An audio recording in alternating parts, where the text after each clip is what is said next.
आप सभी को पपांकुशा एकादशी की बहुत बहुत शुभकामनाएं। हिंदू धर्म में एकादशी का विशेष महत्व होता है। यह दिन भगवान विष्णु को समर्पित होता है।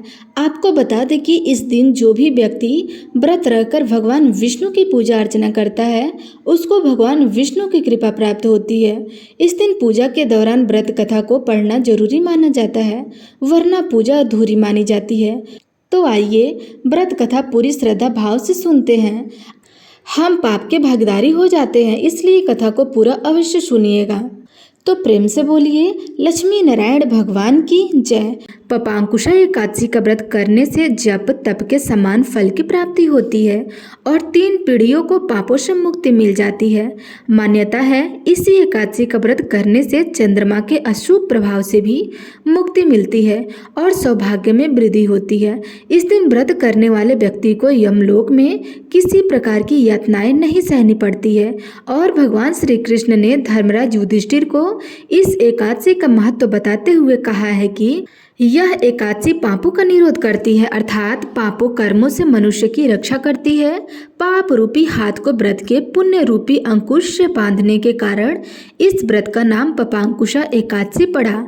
सनातन धर्म में कोई भी व्रत बिना कथा के पूरा नहीं माना जाता है, इसलिए एकादशी व्रत रखने वाले सभी भक्तों को पपांकुशा एकादशी की इस कथा का श्रवण भी अत्यंत सच्चे मन से करना चाहिए। प्रिय श्रोताओं, अब हम सभी भगवान श्री लक्ष्मी नारायण का ध्यान करते हुए पपांकुशा एकादशी व्रत कथा का श्रवण कर कथा सुनने का समस्त पुण्य भगवान के श्री चरणों में समर्पित करते हैं। अश्विनी मास के कृष्ण पक्ष की इंदिरा एकादशी व्रत का महात्म्य में सुनने के बाद धर्मराज युधिष्ठिर की जिज्ञासा और बढ़ गई कि तब उन्होंने हाथ जोड़कर भगवान मधुसूदन से पूछा कि हे मधुसूदन, अब आप कृपया करके यह भी बतलाइए कि अश्विनी के शुक्ल पक्ष में किस नाम की एकादशी होती है। तब भगवान श्री कृष्ण बोले, हे राजन, अश्विनी के शुक्ल पक्ष में जो एकादशी होती है वह पपांकुशा के नाम से विख्यात है। वह सब पापों को हरने वाली और उत्तम है।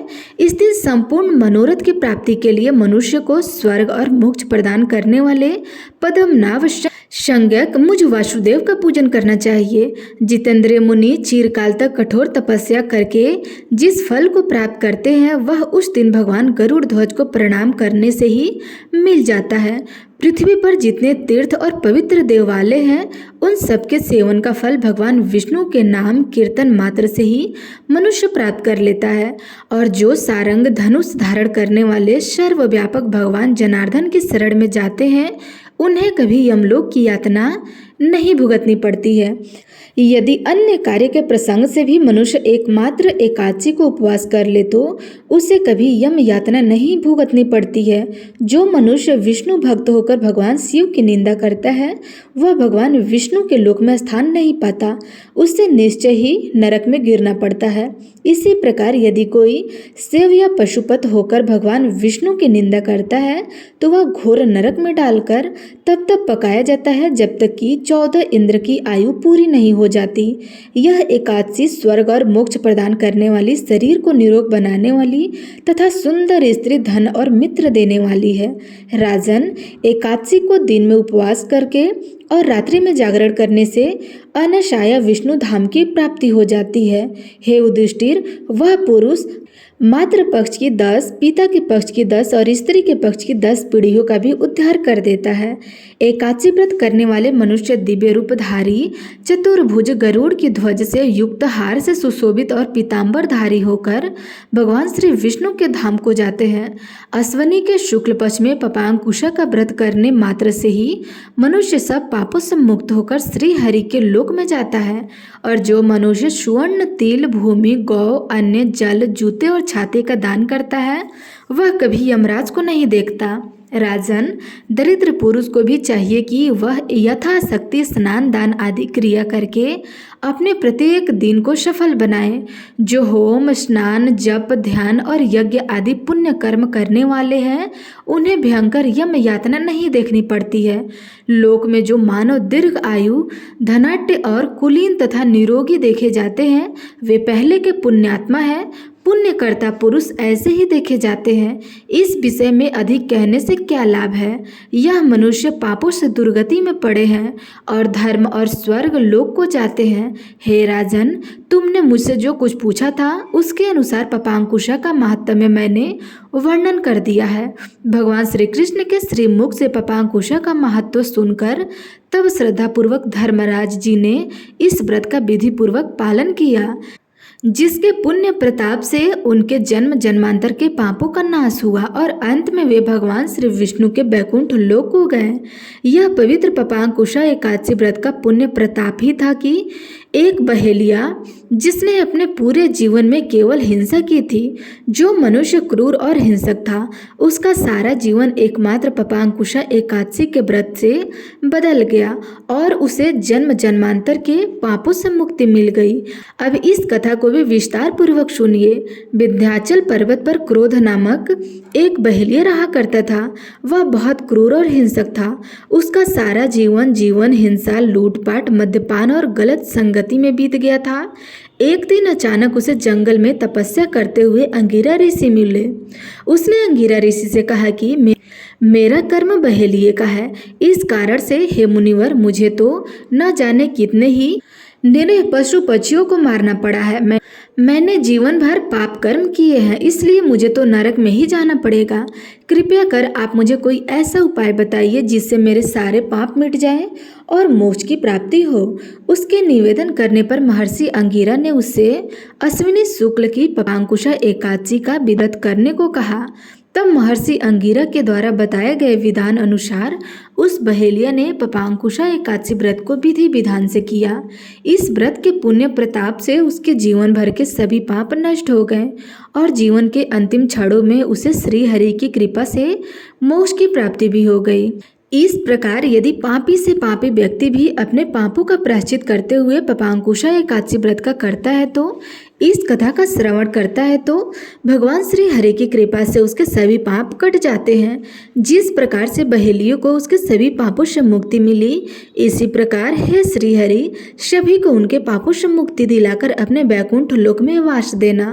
प्रेम से बोलिए श्री लक्ष्मी नारायण भगवान की जय, श्री कृष्ण भगवान की जय। ये थी पपांकुशा एकादशी की कथा। अब सुनिए एकादशी माता की कथा। एक बार देव ऋषि नारद जी बैकुंठ लोक को गए। वहां उन्होंने भगवान श्री नारायण जी को प्रणाम किया। फिर नारद जी ने श्री नारायण जी से कहा, प्रभु, पृथ्वी पर अब आपका प्रभाव कम हो रहा है। धर्म पर चलने वाले को कोई शुभ फल प्राप्त नहीं हो रहा। जो पाप करते हैं उनका तो भला हो रहा है। तब श्री नारायण भगवान कहने लगे, देव ऋषि, ऐसा नहीं है। जो भी हो रहा है सब नियति के कारण हो रहा है। देव ऋषि नारद जी बोले, प्रभु, मैं तो देखकर आ रहा हूँ कि पापियों को तो अच्छा फल मिल जाता है और भला करने वाले, धर्म के रास्ते पर चलने वाले लोगों को बहुत बुरा फल मिल रहा है। वे महान दुख भोग रहे हैं। तब भगवान कहने लगे, अच्छा देव ऋषि, कोई ऐसी घटना बताइए जिससे तुम्हें ऐसा अनुभव हुआ हो। नारद जी कहने लगे, प्रभु, मैं अभी अभी एक जंगल से आ रहा हूँ। वहाँ एक गाय दलदल में फंसी हुई थी। उसे कोई बचाने वाला नहीं था। तभी थोड़ी ही देर में एक चोर उधर से गुजरा और गाय को दलदल में फंसा हुआ देखा, लेकिन वह रुका नहीं, बल्कि उस पर पैर रखकर वह दलदल लांग करके आगे निकल गया। फिर आगे जाकर उसी चोर को सोने की भोरत से भरी हुई एक थैली मिली। थोड़ी देर बाद वहां एक वृद्ध साधु महाराज गुजरे। उन्होंने उस गाय को दलदल से निकालने की पूरी कोशिश की और पूरी ताकत लगाकर आखिरकार उस गाय को निकाल दिया। लेकिन प्रभु, मैंने देखा कि गाय को दलदल से निकालने के बाद भी जब वह साधु महाराज आगे गए तो खुद एक गड्ढे में गिर गए और उन्हें चोट भी लग गई। बताइए प्रभु, यह कौन सा न्याय है कि जिसने गाय की मदद की उसे दुख मिला, बल्कि जो गाय के ऊपर पैर रखकर आगे बढ़ा उसे सोने की मोहरे भरी थैली मिल गई। नारद जी की बात सुनने के बाद नारायण भगवान बोले, देव ऋषि, यह सही ही हुआ है। जो चोर गाय पर पैर रखकर भाग रहा था उसकी किस्मत में तो एक खजाना था, लेकिन उसके इस पाप के कारण उसे केवल कुछ ही मोहरे मिली। वही इन साधु महाराज को गड्ढे में इसलिए गिरना पड़ा क्योंकि उनके भाग्य में मृत्यु लिखी हुई थी, लेकिन गाय को बचाने के कारण उनके पुण्य बढ़ गए और उनकी मृत्यु एक छोटी सी चोट में बदल गई। देवऋषि, इंसान के कर्म से ही उनका भाग्य तय हो जाता है, इसलिए अच्छे कर्म करना कभी भी किसी की परिस्थिति में छोड़ना नहीं चाहिए। यह सुनकर नारद जी बहुत प्रसन्न हुए और लक्ष्मी नारायण भगवान की जय जयकार करते हुए वैकुंठ लोक से चल दिए। प्रेम से बोलिए श्री लक्ष्मी नारायण भगवान की जय, देवऋषि महाराज की जय। अब आप सभी प्रेम पूर्वक एकादशी माता की कथा सुनिए। एक बार एक बुढ़िया ने वृद्धावस्था में एकादशी का व्रत रखा। वैसे तो वह अपने पूरे जीवन काल में एकादशी का व्रत रखती आ रही थी, लेकिन वृद्धावस्था होने के बाद भी वह इस व्रत को उतने ही निष्ठा और उतने ही नियम के साथ रख रही थी। वृद्धावस्था में तो वैसे भी बहुत सारी बाधाएं होती है। वैसे तो बुढ़िया माई को भगवान की कृपा से सारी सुख सुविधाएं प्राप्त थी, लेकिन फिर भी वह अपने परिवार की सुख समृद्धि की कामना से इस कठिन व्रत रखने लगी। वे अधिकतर एकादशी का व्रत निर्जला ही रखती थी। एकादशी का दिन आने पर उन्होंने इस बार भी निर्जला व्रत रखा। दिन भर उन्हें प्यास लगी रही, लेकिन किसी तरह उन्होंने अपने मन को संयम में रहकर पूजा पाठ किया और कथा सुनी।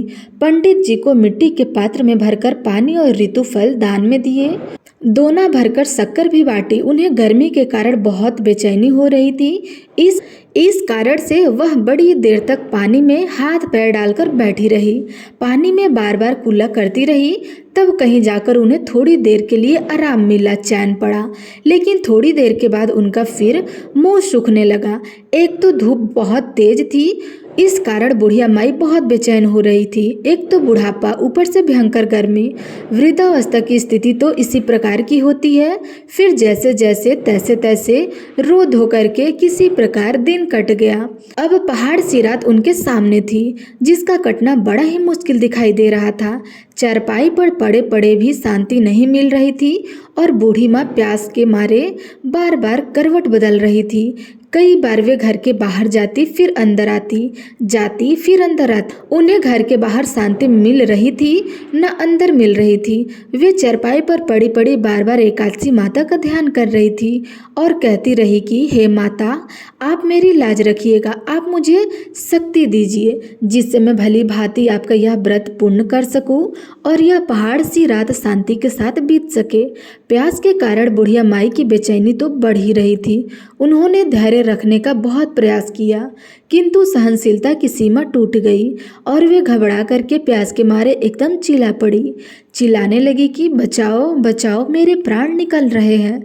तब उनका चीखना चिल्लाना सुनकर परिवार भर के सभी लोग उनके आसपास इकट्ठा हो गए और पूछने लगे, अम्मा जी क्या हुआ, आप क्यों चिल्ला रही हैं? आप इस बुढ़ापे में इतने कठिन व्रत क्यों कर रही हैं? अम्मा जी, शक्ति हो तभी भक्ति करनी चाहिए। तब आपकी सामर्थ्य निर्जल व्रत करने की नहीं है तो आप क्यों जल का त्याग कर रही हैं? आप पानी पी लीजिए। तब वह बुढ़िया माई अपने परिवारजनों से कहने लगी, अरे मेरे तो प्राण ही निकल जा रहे हैं, जरा कोई मेरी छाती पर ठंडे पानी का घड़ा तो रख दो। तब नाती नातिन दादी की छाती पर ठंडे पानी का घड़ा रख दिया। तब कहीं उन्हें थोड़ा आराम मिला। थोड़ी देर के लिए उन्होंने अपनी आंखें बंद कर ली। इधर एकादशी माता ने सोचा कि यह तो बुढ़िया अम्मा है और बहुत नियम पालन के साथ व्रत रखती हैं, चलकर उनकी परीक्षा ली जाए। तब ये आधी रात को मुर्गा बनकर टर लगाने लगी। अपने घर के द्वार पर मुर्गे की आवाज़ सुनकर दादी जल्दी से उठी और सोचा शायद सुबह हो गई है, लेकिन जब बाहर जाकर देखा तो आसमान में तो उन्हें कहीं भी प्रातःकालीन तारा दिखाई नहीं दिया। वे सोचने लगी कि यह मुर्गा क्यों और कैसे बोल रहा है। उन्हें प्यास तो लग रही थी। अब थोड़ा बहुत उनका मन भी बेचैन होने लगा, किंतु आखिरकार उन्होंने दृढ़ निश्चय किया कि अब तो मैं व्रत पूरा करके ही पानी पीऊंगी, भले ही मेरे प्राण क्यों न निकल जाए। यह सोचकर वह फिर से चारपाई पर ढाल होकर लेट गई। थोड़ी ही देर के बाद एकादशी माता ने उनकी फिर से परीक्षा लेनी चाहिए और वे एक छोटी सी बालिका बनकर एक गिलास में शरबत लेकर उनके सिरहाने खड़ी हो गई और जोर जोर से आवाज लगाकर कहने लगी, दादी जी सवेरा हो गया, आप हाथ मुंह धोकर यह शरबत पी लीजिए।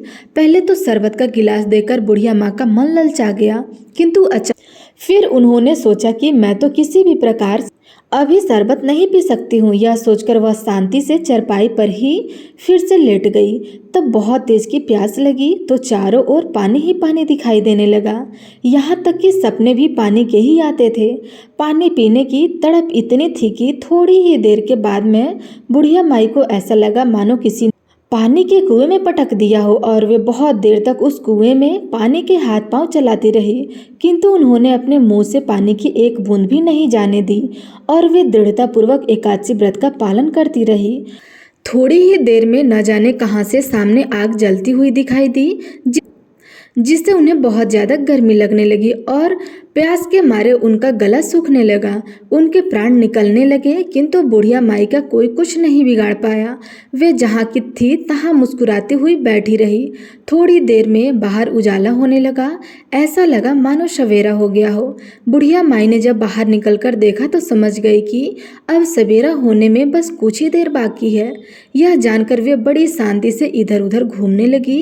एकादशी माता यह बात अच्छी तरह से समझ गई कि यह बुढ़िया माँ किसी भी तरह अपने व्रत से नहीं टल सकती, अपना व्रत बीच में नहीं तोड़ सकती।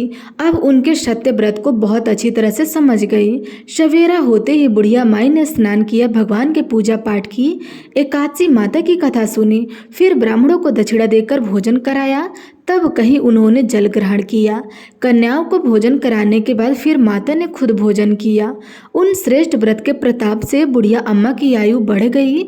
उनका घर परिवार हरा भरा हो गया। घर में अब किसी प्रकार की कोई अभाव नहीं रहा और वे हर तरह के सुख साधनों से संपन्न हो गई। नाती नातिन से उनका घर भर गया।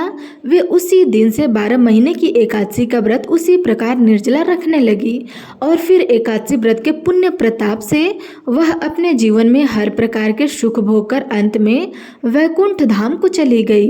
हे एकादशी माता, जैसे आपने उन बुढ़िया माई और उनके परिवारजनों को सुख समृद्धि प्रदान की, जैसे आपने बुढ़िया माई को अंत में मोक्ष प्रदान किया, वैसे ही इस कथा को सुनने वाले सभी भक्तों को सुख सुविधा प्रदान कर उनकी मनोकामनाएं पूर्ण करना और मोक्ष प्राप्ति की इच्छा रखने वाले भक्तों को मोक्ष प्रदान करना।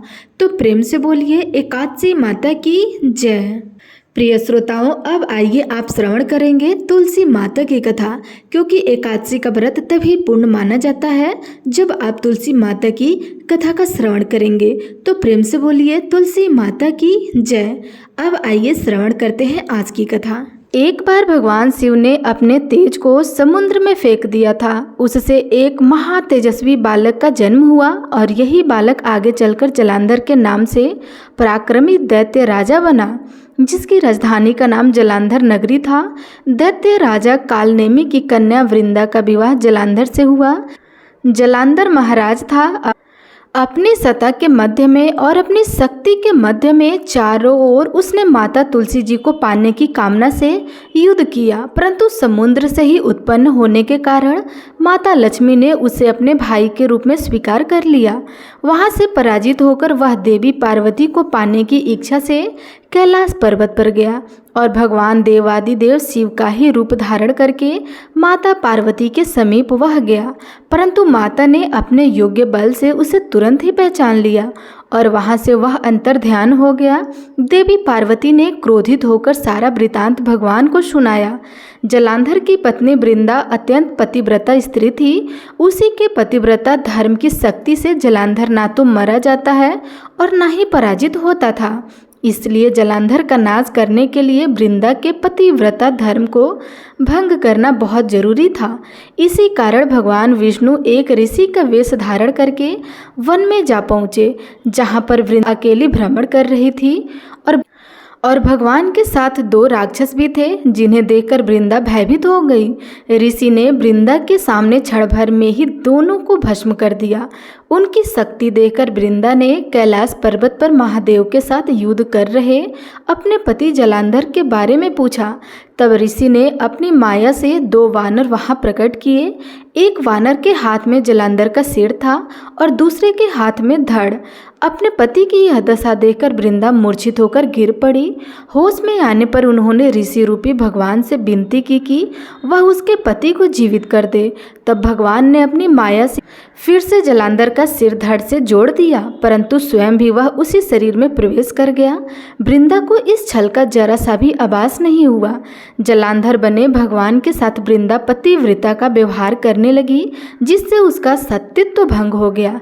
ऐसा होते ही वृंदा का पति, जो महादेव से युद्ध कर रहा था, जालंधर युद्ध में हार गया और उसका वध कर दिया गया। उसी सारी लीला का जब वृंदा को पता चला तो उन्होंने क्रोधित होकर भगवान विष्णु को शिला होने का श्राप दे डाला और स्वयं भी सती हो गई। जहाँ पर वृंदा भस्म हुई वहाँ तुलसी जी का पौधा उगा। भगवान विष्णु ने वृंदा से कहा, हे वृंदा, तुम अपने सतीत्व के कारण मुझे लक्ष्मी जी से भी अधिक प्रिय हो। अब तुम तुलसी के रूप में सदा मेरे साथ रहोगी।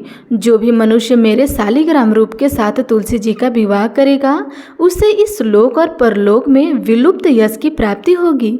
और जिस घर में तुलसी जी होती है, वहाँ यम के दूत भी असमय नहीं आ सकते।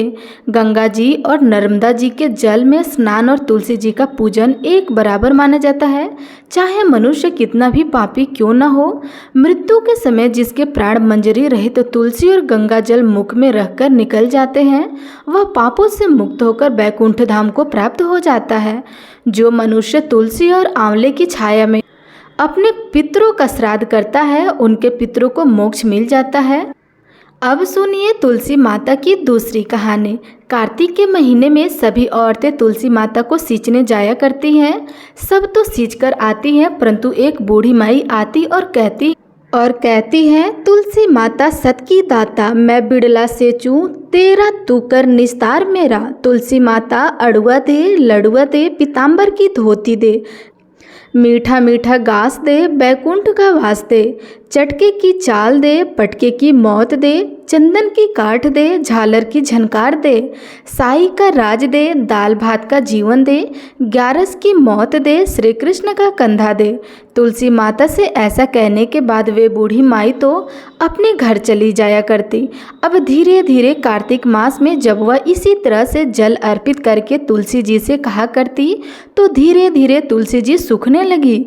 एक दिन भगवान कृष्ण ने उनसे पूछा, हे तुलसी माता, तुम क्यों सूख रही हो? तुम्हारे पास तो इतनी औरतें आती हैं, तुम्हें मीठा भोग लगाती हैं, गीत गाती हैं और तुम्हें सींचा करती हैं।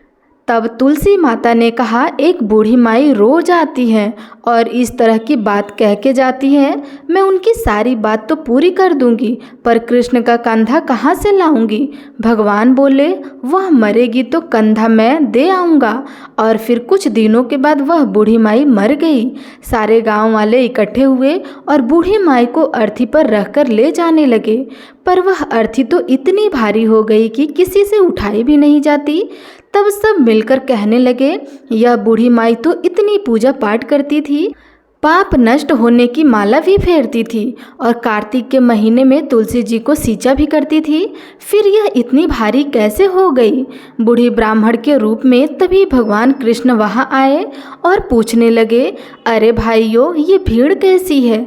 तब वहाँ खड़े हुए लोग कहने लगे, यह बूढ़ी माई थी जो मर गई, पाप थी इसलिए इतनी भारी हो गई है, किसी से उठाई नहीं उठ रही। तब भगवान श्री कृष्ण कहने लगे, भाइयों, जरा मुझे इस बूढ़ी माई के कान में एक बात तो कहने दो, शायद उठ जाए। भगवान ने बूढ़ी माई के पास जाकर उनके कानों में कहा, बूढ़ी माई, मन की निकाल ले, अड़वा ले, कड़वा ले, पीताम्बर की धोती ले, मीठा मीठा ग्रास ले, बैकुंठ का वास ले, चटक की चाल ले, चंदन की काठ ले, झालर की झनकार ले, दाल भात का जीवन ले और ले कृष्ण का कंधा भी ले। इतना सुनना था कि बुढ़िया माई हल्की हो गई और भगवान अपने कंधे पर उसको लेकर चले गए। फिर बुढ़िया को मुक्ति मिल गई। जिस दिन बुढ़िया की मृत्यु हुई वह दिन एकादशी का दिन था। कहते हैं कि एकादशी के दिन यदि किसी की मृत्यु हुई हो तो उसको मोक्ष मिल ही जाता है। हे तुलसी माता, जैसे मुक्ति बुढ़िया माई की वैसे ही हमारी भी करना, और जैसे उनको कंधा मिला वैसे हमें भी कान्हा जी का कंधा देना। प्रेम से बोलिए तुलसी माता की जय, श्री कृष्ण भगवान की जय। अब सुनिए तुलसी माता की एक और कथा। एक बार एक छोटी सी लड़की थी। जब वह थोड़ी बड़ी हुई तो उसे समझ आने लगी और तब से ही वह तुलसी माता की पूजा किया करने लगी। उसका हर दिन का नियम था कि तुलसी माता का पूजन करने के बाद ही वह भोजन ग्रहण करती। जब वह लड़की विवाह के लायक हुई तो एक दिन उसके माता पिता ने उसके लायक लड़का ढूंढकर उसका विवाह करवा दिया। लड़की को उसके माता पिता ने दहेज में एक तुलसी का गमला भी दिया, क्योंकि वे जानते थे कि उनकी बेटी को तुलसी पूजन कितना प्यारा है और वे बिना तुलसी के पूजन किए कुछ खाती भी नहीं। ससुराल में अब वह लड़की हर दिन सुबह उठते ही पूजा करती, तुलसी की पूजा करती, फिर उसके बाद ही खाना खाने बैठती थी। उनकी 2 जेठानी भी थी। वे दोनों उसको इस तरह पूजा करता देखकर खूब मजाक उड़ाती थी। बड़ी नियम धर्म वाली बनती है। उन दोनों को उस लड़की से बहुत ईर्ष्या भी थी, इसलिए अक्सर वे दोनों तुलसी जी का गमला छुपा दिया करती थी। वह लड़की बड़ी मुश्किल से ढूंढ ढांड कर वह गमला लाती, अच्छे से साफ करती और फिर पूजा किया करती और उसके बाद कुछ खाती थी। आए दिन उस लड़की की जेठानी तुलसी माता को छुपा दिया करती थी। किसी तरह से ढूंढ ढांड कर वह तुलसी का गमला लाती और पूजा करती। एक दिन तो उसकी जेठानी ने क्या करा कि तुलसी का वह गमला ही दूर फेंक दिया। लड़की ने घर के आसपास उस गमले को खूब ढूंढा, लेकिन गमला वहाँ होता तब तो मिलता, वह गमला मिल ही नहीं रहा। ढूंढ ढांड कर वह लड़की बहुत परेशान हो गई। इतनी दुखी हो गई कि जब उसने तुलसी जी की पूजा ही नहीं की तो उसने खाना भी नहीं खाया, क्योंकि उसका रोज़ का नियम जो था, अब जब नियम टूटा तो वह बहुत उदास हो गई। उस लड़की की सच्ची भक्ति देखकर इधर तुलसी माता उस पर बहुत प्रसन्न हो गई और उसके कमरे में अचानक तुलसी माता का गमला प्रकट हो गया। अगले दिन सुबह जब वह लड़की सोकर उठी तो उसने क्या देखा कि उसकी चारपाई के चारों कोनों पर तुलसी माता का गमला आ गया है। अब तो यह देखकर लड़की बहुत खुश हो गई और सोचने लगी, अब तो मेरी तुलसी माता को कोई चुरा नहीं सकेगा, तुलसी का गमला छुपा नहीं सकेगा, पूजा करने के लिए भी मुझे अब कहीं और नहीं जाना पड़ेगा, अब तो मेरी तुलसी माता को कोई फेंक भी नहीं सकेगा। यह सोचकर बहुत खुश हो गई और जल्दी से उठकर उसने स्नान किया और तुलसी माता की पूजा कर ली। पूजा करने के बाद जब वह खाना खाने बैठी तो उसकी जेठानी उसका मजाक उड़ाने लगी और कहने लगी, लो देवरानी का नियम धर्म पूरा हो गया। दरअसल उन्होंने ऐसा इसलिए कहा क्योंकि उन्होंने तो जानबूझकर तुलसी का गमला बहुत दूर फेंक दिया था और उन्हें यह लग रहा था कि देवरानी ने आज तुलसी की पूजा नहीं की और बिना पूजा किए ही खाना खाने बैठ गई। तब दोनों जेठानी देवरानी को ताना देते हुए कहने लगी, हो गया तुम्हारा नियम धर्म पूरा, कर ली तुमने तुलसी की पूजा। तो देवरानी धीरे से बोलने लगी, हाँ मैंने पूजा कर ली। जेठानी कहने लगी, अरे कहाँ से कर ली पूजा, गमला तो हमने फेंक दिया था। ऐसा कहकर के जेठानी हंसने लगी तो देवरानी कहने लगी, देख लो मेरे कमरे में खाट पर तुलसी जी लगी हुई है। अंदर जाकर जेठानी ने देखा तो बहुत शर्मिंदा हुई और बोली, देवरानी तुम्हारी भक्ति में बहुत सच्चाई है, हमने तुम्हें बहुत परेशान किया, हमें क्षमा कर दो। तब भोली भाली देवरानी ने अपने जेठानी को क्षमा कर दिया और तब देवरानी और जेठानी मिलकर तुलसी जी की पूजा करने लगी और उनके घर में सुख समृद्धि के भंडार भर गए और उनके सभी दुख दूर हो गए। हे तुलसी माता, जैसे निर्मल बुद्धि आपने जेठानी की दी, वैसे उन सबके घर में सुख समृद्धि के भंडार भरे। वैसे ही इस कथा को कहने और सुनने वाले सभी भक्तों के घर में प्रेम भरना। तो प्रेम से बोलिए तुलसी माता की जय। अब आप सुनिए तुलसी माता की एक और कथा। एक समय एक परिवार में ननद और भाभी साथ साथ रहा करते थे। ननद का विवाह अभी नहीं हुआ था। वह तुलसी जी के पौधे की बहुत सेवा करती थी। नियम से तुलसी जी को सींचती और दीपक जलाती थी, लेकिन उसकी भाभी को ये सारी बातें बिल्कुल अच्छी नहीं लगती थी। जब कभी उसकी भाभी को बहुत ज़्यादा गुस्सा आता तब वह अपनी ननद को ताना देते हुए कहती कि जब तुम्हारा विवाह होगा तो मैं इस तुलसी को ही बारातियों को खाने में दूंगी और तुम्हारे दहेज में भी तुलसी ही दूंगी। तुम जब देखो तुलसी की ही सेवा करती रहती हो। कुछ समय बीत जाने पर ननद का विवाह तय हो गया। विवाह के दिन भाभी ने अपने कहे अनुसार बारातियों के सामने तुलसी का वह गमला फोड़ दिया जिसकी सेवा उसकी ननद किया करती थी और तुलसी के पत्ते खाने के लिए कहा। तुलसी जी की कृपा से वह फूटा हुआ गमला कई सारे स्वादिष्ट पकवान में बदल गए। भाभी ने गहने के नाम पर तुलसी की मंजरी से बने हुए गहने अपने ननद को पहना दिया। देखते ही देखते तुलसी जी की मंजरी से बने हुए गहने भी सुंदर सोने ज्वारत में बदल गए। इतना ही नहीं, भाभी ने मारे क्रोध के वस्त्रों के स्थान पर तुलसी का जनेऊ रख दिया और वह भी रेशमी और सुंदर वस्त्रों में बदल गया। अब जब ननद अपनी ससुराल में पहुंची तो ससुराल में तो उसके दहेज की बहुत प्रशंसा हुई। यह बात भाभी के कानों तक भी पहुंच गई। उसे बहुत आश्चर्य हुआ। उसने सोचा कि उसने तो ननद के गहने, कपड़े और जेवरात तक तुलसी जी के ही रखे थे, तुलसी की मंजरी रखी थी। यह सब जानकर भाभी को बहुत आश्चर्य हुआ। अब उसे तुलसी की पूजा का महत्व समझ में आ गया। उस भाभी की भी एक लड़की थी। वह तब अपनी बेटी से कहने लगी कि बेटी, तुम भी तुलसी जी की सेवा किया करो, तुम्हें भी तुम्हारी बुआ की तरह फल मिलेगा। वह जबरदस्ती अपनी बेटी से तुलसी की सेवा करने को कहा करती थी, लेकिन लड़की का मन तो तुलसी की सेवा में लगा ही नहीं था।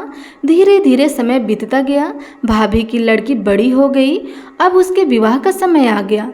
तब भाभी सोचने लगी कि जैसा व्यवहार मैंने अपने ननद के साथ किया था, वैसे ही अब अपने बेटी के साथ भी करूँगी, तो यह भी गहने से लद जाएगी और बारातियों को भी खाने में तरह तरह के पकवान मिलेंगे और ससुराल में भी इसे बहुत मान सम्मान मिलेगा।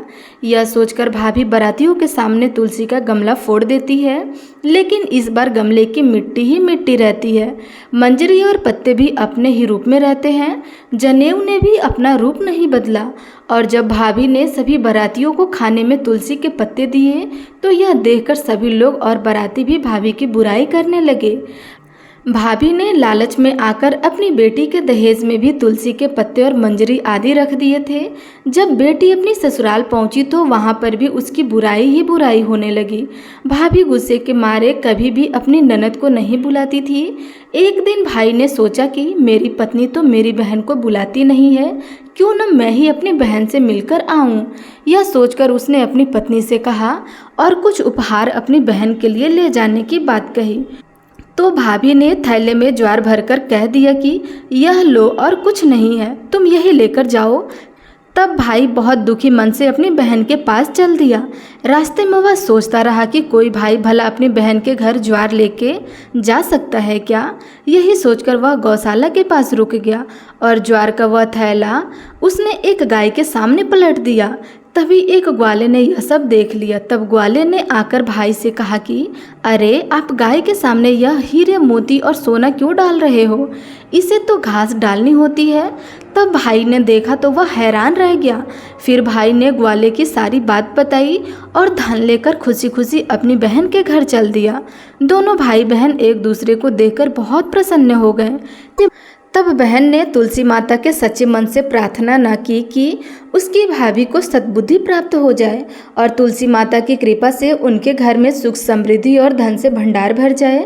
तब कुछ दिनों के बाद देखते ही देखते भाभी का मन बदल गया और वह अपनी ननद को बहुत मान सम्मान देने लगी और अब वह भी सच्चे मन से तुलसी जी की सेवा करने लगी। तुलसी माता की कृपा से उनके घर में सुख समृद्धि के भंडार भर गए। उनके घर में अब कला कलेश नहीं होता था और सभी सुख से रहने लगे। तो प्रेम से बोलिए तुलसी माता की जय।